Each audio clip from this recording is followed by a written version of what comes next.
வணக்கம் மக்களே, welcome to மல்லிகாஸ் சமையல். நம்ம இப்போ மணத்தக்காளி கீரை சூப் எப்படி செய்யணுங்கிறத பார்ப்போம்.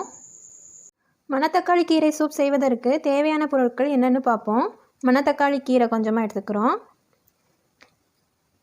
சீரகம், சோம்பு, சின்ன வெங்காயம், நல்ல மிளகு, பூண்டு. சோம்பை நம்ம இடித்து எடுத்துக்கலாம். அது கூடவே சீரகத்தையும் சேர்த்து இடிச்சுப்போம்.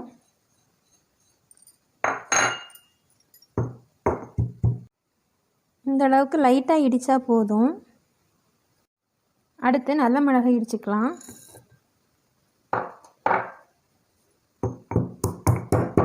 இந்த அளவுக்கு இடித்தா போதும். சின்ன வெங்காயம் இடிச்சுக்கலாம்.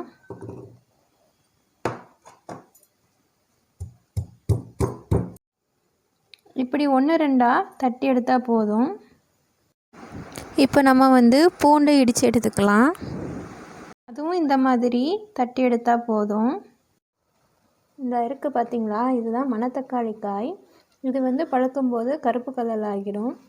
மணத்தக்காளி கீரையில் வைட்டமின் ஈயும் டியும் அதிகமாக இருக்குதுன்னு சொல்கிறாங்க. மணத்தக்காளி கீரையை நம்ம சாப்பிட்டா வயிற்று புண், வாய்ப்புண் எல்லாமே க்யூர் ஆகிருங்க. இருமலும் க்யூர் ஆகிரும்.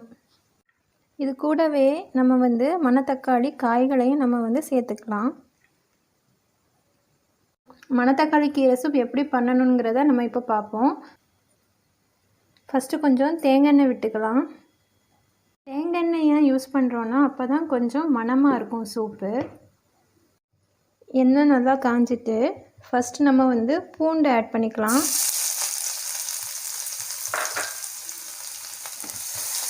வெங்காயம் ஆட் பண்ணிக்கலாம்.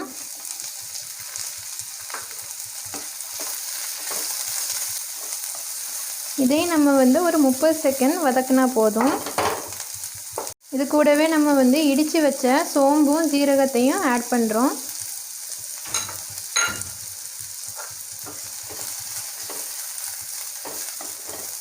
இப்போ நம்ம மிளகு பொடி ஆட் பண்ண போகிறோம்.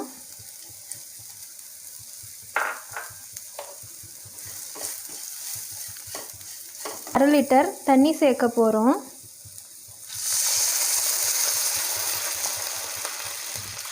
கூடவே மணத்தக்காளி கீரையையும் மணத்தக்காளி காயையும் ஆட் பண்ணிக்கலாம்.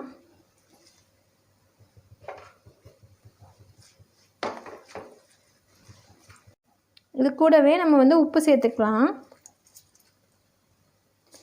கீரையை வேக வைக்கும்போது முதல்ல நம்ம உப்பு சேர்த்துடணும்.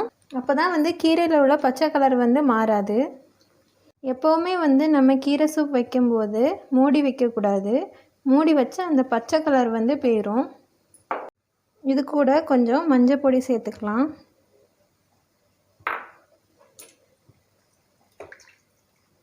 இது லைட்டாக கொதிக்கும்போது கொஞ்சம் தக்காளி ஆட் பண்ணிக்கலாம். நல்லா கொதிக்கட்டும்.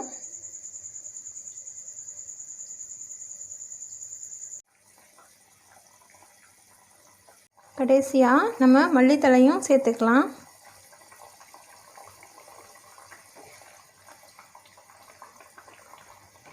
அவ்வளோதாங்க, மணத்தக்காளி கீரை சூப் ரெடி.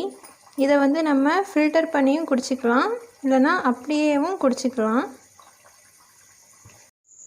இந்த வீடியோ உங்களுக்கு பிடிச்சிருந்துன்னா லைக் பண்ணுங்கள், கமெண்ட் பண்ணுங்கள், ஷேர் பண்ணுங்கள். கூடவே மல்லிகாஸ் சமையல் சேனலையும் சப்ஸ்கிரைப் பண்ணுங்கள். தேங்க்யூ.